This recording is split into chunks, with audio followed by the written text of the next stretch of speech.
Hey all, and welcome back to A Hat in Time. We're probably going to be finishing the main game today, because we're heading on to the last area of the game, which is through here. Not my favourite world in the game, but it is arguably one of the most varied, one of the most technically impressive. So let's take a look at the Alpine Skyline. This one, it is a bit different compared to some of the other worlds. For one, we start off in free roam. There's no mission select in this one, and there actually isn't a mission select. You simply go into the mission as is and complete them, kind of like Banjo-Kazooie style, where you just kind of can do whatever you want. Yeah. But it might come down to the fact that this mission was actually, or this world, was totally changed right around halfway through development from a desert level to this one. I don't know how I feel about that. I feel like the game is missing like some sandy environments and whatnot. Well, thankfully, all the stuff that was originally supposed to be in has been restored by fans as the Sand and Sails chapter, which you can download as a mod now. Interesting. Is there going to be a DLC chapter besides Seal the Deal? Yes, actually, today on Twitter I woke up and the creator of the game just was tweeting DLC 2, DLC 2, DLC 2 really excitedly because he says it's the best thing of the game yet. Oh, wow. I'm really looking forward to playing the DLC because that's the one part of the game I haven't experienced yet besides mods and the like, so... Ooh, blind playthroughs is going to be a fucking train wreck. You know what? At least you're not playing it as it was when it first released, because boy, when it first released, that was the most difficult thing ever. Yeah, Get out of here, go on. I really like this atmospheric build-up to the Skyline. Oh, it's wonderful. It really makes you wonder if this is the true, like, final dungeon. Then you're like, oh no, it's actually kind of nice. And you'll see what I'm talking about in regards to variety when we actually get to the Skyline itself. But for now, just enjoy the mountainous region, the ominous clouds in the background, the dodging of spiders, the picking of ponds. Okay, so your video has stopped for me. It's okay, don't worry about it. It's cool. I think Tanner needs some help with the screen capture again, so if you'll give me just 1 second, we have to do this live. Oh, Tanner. There you go, Tanner. Can I see now? That'd be nice. I was stuck on the loading screen for a bit and was like, boy, this is gonna be tough to talk about. So, Tanner, how do you feel about the game? Well, this loading screen is pretty nice. Yes, indeed. Oh, yeah, no, this area, it is quite beautiful to look at. But, yeah, you're kind of right, where gameplay-wise, even though it looks nice, it isn't a world that I think of when I play this, when I think about this game, mostly because it just feels kind of there. This bit, though, is amazing. It's so cool. If you guys like Journey for the PS4, and now the PC, I believe, you will feel very heavy Journey vibes from this bit. Oh, yeah, I see what you're saying, yeah, for sure. Look at this, it's amazing. The sense of scale is really good here, although I still have to wonder how the hook shot works on these lines, because we are accelerating upwards. Yeah. It's just a hook shot. Is there little tracks or something on it? Anyways, who cares? It's hype. It's a video game. Why am I looking into this? I feel like the aesthetic of tribes living in the mountains is something that goes back, like, decades and decades, and it's probably like one of the evergreen sort of aesthetics, really. No, for sure. And you can definitely see, well, if you look at these little people here, these were meant to be the desert people, which you can still sort of see from their aesthetic. They would have worked in the desert there, too. Yeah, true. So, actually, I have here the information about the cut chapter here, Sand and Sails. Originally, it was going to be quite different, where there was vehicles that you would drive around in, and there was supposed to be a sandworm fight. There was several music remixes that were put on the B-roll album that you can still listen to. The sandworm is actually really terrifying, but he also kind of looks like a merchant. Like, it's a weird mix of he could be either a boss or a merchant there. Most of it was recycled. all the little time rifts were recycled, but everything that wasn't was, as I said, you can download a mod to let you play kind of what was originally intended, but not fully, of course, because it wasn't all made. You got it, Mr. Not Desert Guy. So yes, this chapter, like I said, kind of Banjo-Kazooie-ish, where you just go around, but the big goal is blowing these horns, which will open up paths, and each path has places where you have to go, and each path can be seen as kind of the mission, if you will. So we have the birdcage over there, there's like a volcano mountain sort of thing, very Galaxy-esque. We have a Twilight sort of place, and I've forgotten the others, but we'll get to them when we get to them. I'm trying to think. Yeah. Oh, the windmill. That's another one. Nice. Goat Village is done and dusted. Which area do you want to go to first, mate? Let's go to the bell. Okay, the Twilight Bell. The bell is a good start for this area. Okay, so that's the birdcage, so I guess I have to go just around until I see it. I definitely remember doing, I think, the birdcage first. No, not the birdcage. It was the, I think I did the windmill first, and that one was one that I was surprised with just how difficult that one is for platforming. I will say the layout of this place confused me the first time I was here, but thankfully they colour coordinate all the areas, so it's not too difficult once you get the hang of it. No, for sure, and it's funny because I was just looking up some stuff to bring up on wikis to discuss, and like I typed in Alpine Skyline, and the first thing I get is a Steam questions page of people being like, I don't get it. Well, there's no missions here. What do I do? And they're just confused. I've forgotten the button to activate this. Well, it's because you're not on the mask. There you go. That might help. I'm an idiot. It's okay, she was trying to use her little dashy feet to try and get up there. She was really excited. Aw, I'm really excited. We've just had Christmas and whatnot. It was a pretty good Christmas, actually, no complaints here. And now I'm just basking in the post-obesity of it all. Oh, hey, I have Ukrainian Christmas still, so that's another whole day of obesity I have coming up for me. Hold the phone.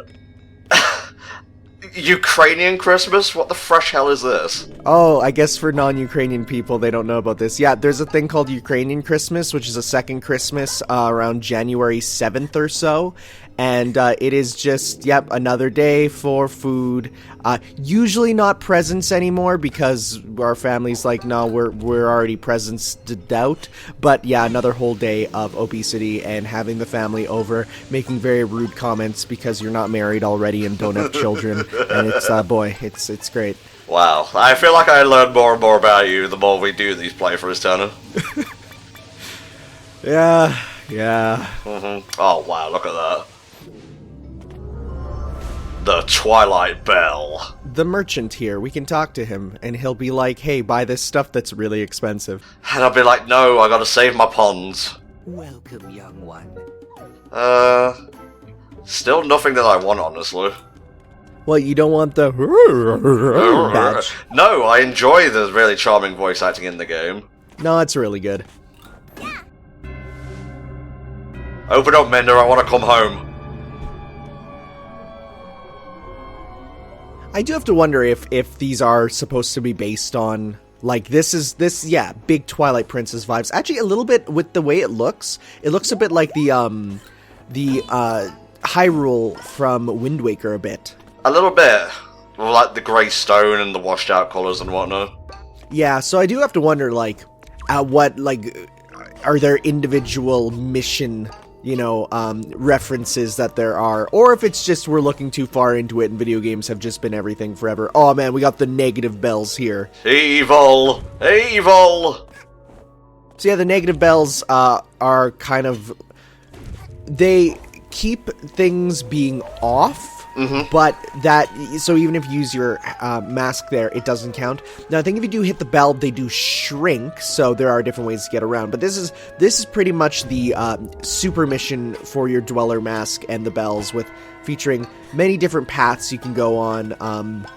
You got platforms that appear, that disappear, so you're gonna have to try and jump and use it, and jump and turn it off for all sorts of mask shenanigans. Very Mighty Switch Force for anyone who's played that. Yeah, it's a pretty fucking hard game, especially towards the end, but I really dig it, honestly.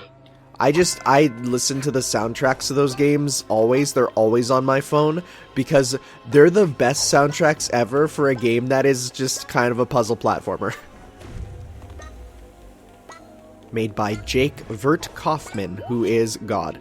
He is, yes. Doesn't he have like a name? Oh, it's just Vert. Sorry, I had a complete brain fart for a second there.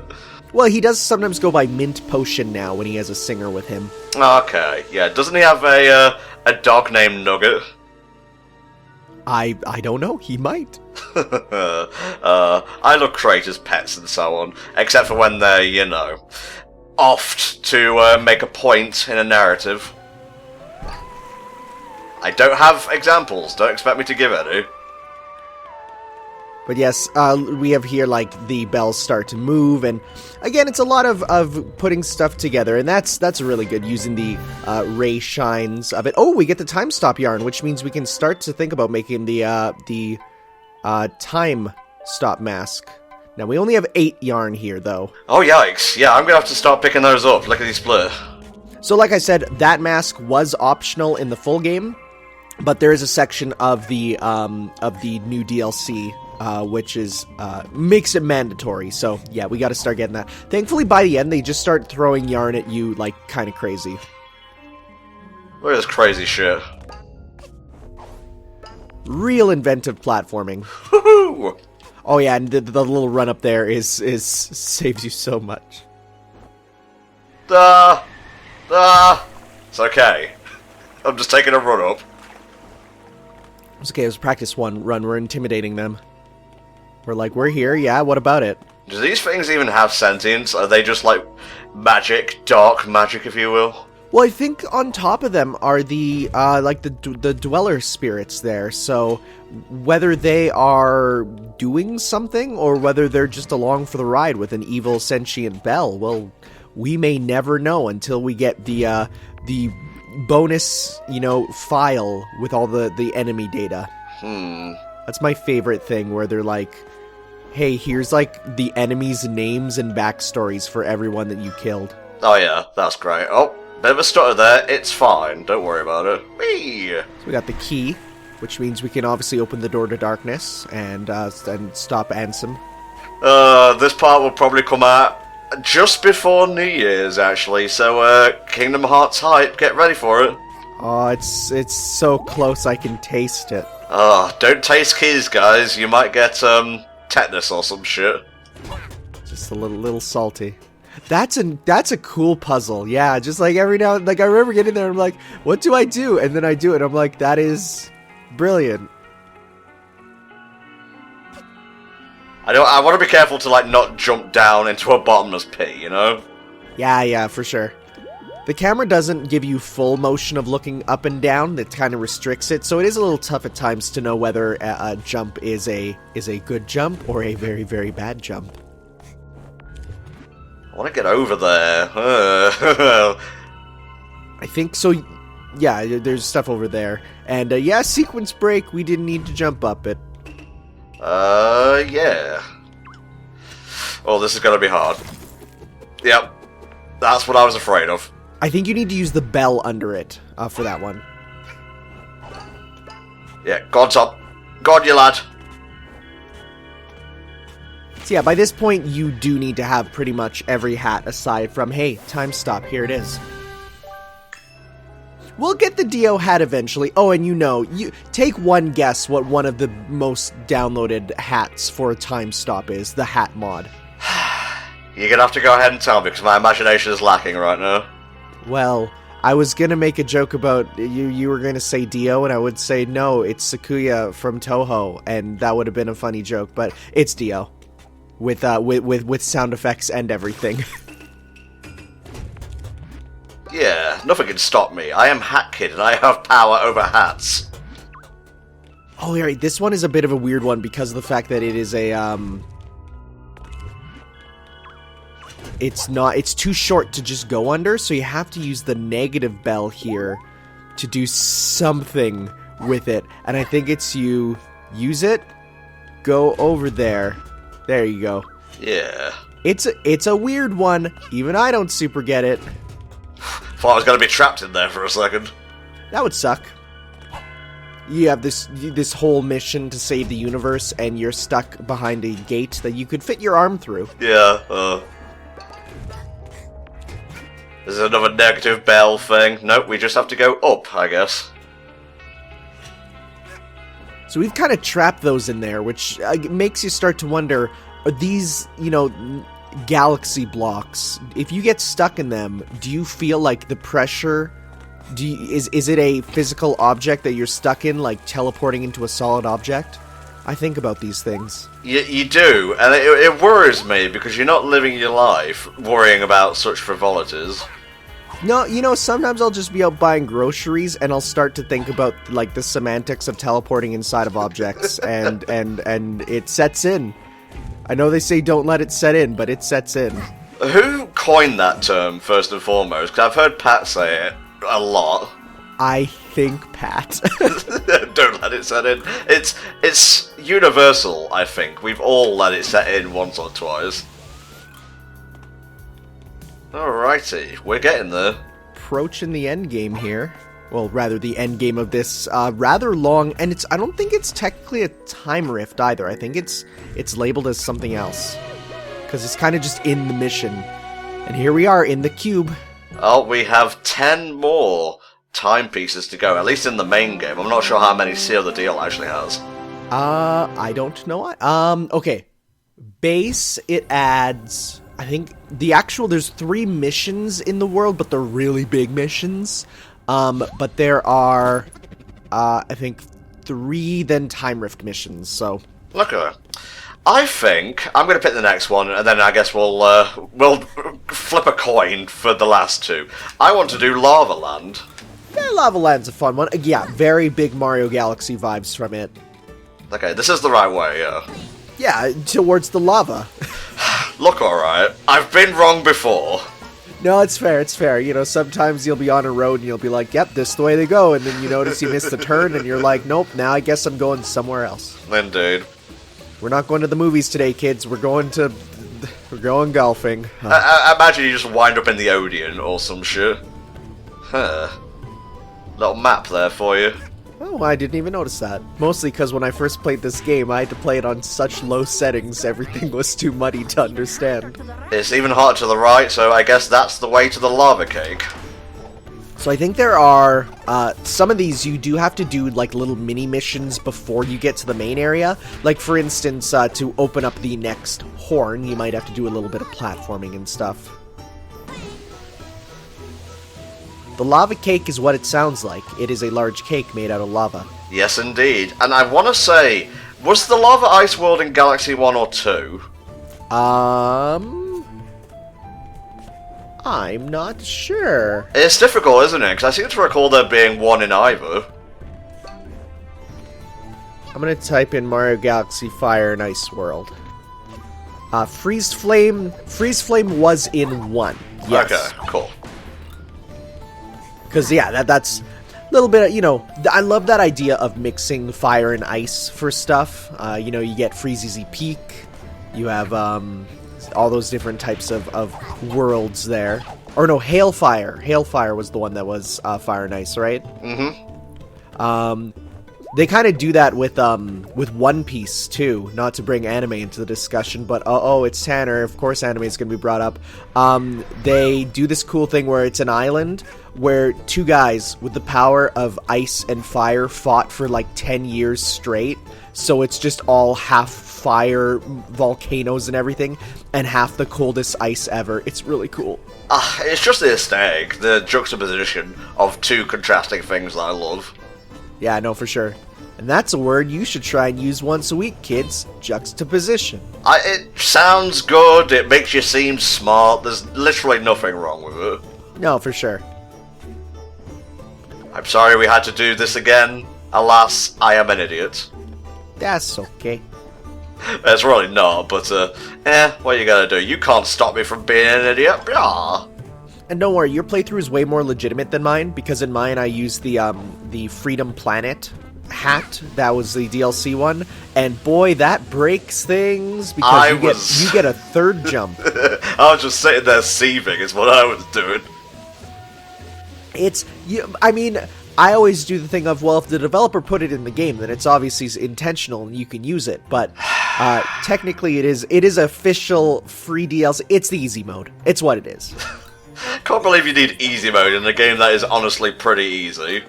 Yeah, I mean, yeah, well, until the sealed the deal stuff, and then oh yikes! Boy. I'm looking forward to it, man. I want it to bend me over and go to town.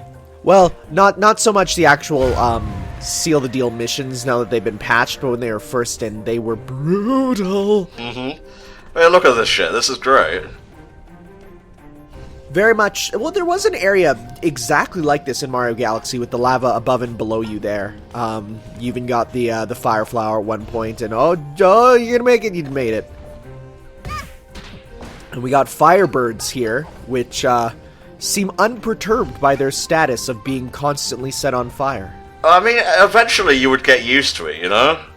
I mean, yeah, that's fair. You know, it's no different than a Canadian going outside in the winter in a swimsuit and going for a dip in the hot tub, which is something I did over this Christmas, and I thought to myself, boy, this is the most Canadian thing ever, and no one will ever believe me. So how is Christmas in Canada, mate? What do you eat? How do you celebrate exactly? This will date the video, but whatever. You watch this at Christmas, you'll feel comfy. Also, you've reached a pitch only dogs can hear, though. You know, it was a lot of, we went out to our family's lake lot, so we went out and we did some quadding and some snowmobiling and other Canadian activities. I nearly fell through the ice. Oh yeah, I love that guy. I nearly fell through the ice at one point. That was fun, into a frozen lake. So, you know, normal people stuff, I think. Oh, I love this area so much. Ooh. There's more than a couple hidden stuff, like him spying some treasure. Why not? Why not? Little side mission, little guide in, if you will. This area is packed with these areas, so I guess they just really wanted to push the open world nature of it, which I honestly appreciate. Well, yeah, you can basically look at each set of missions as being in the style of different games. Like, you know, the first, Mafia Town, it's pretty much Mario Sunshine.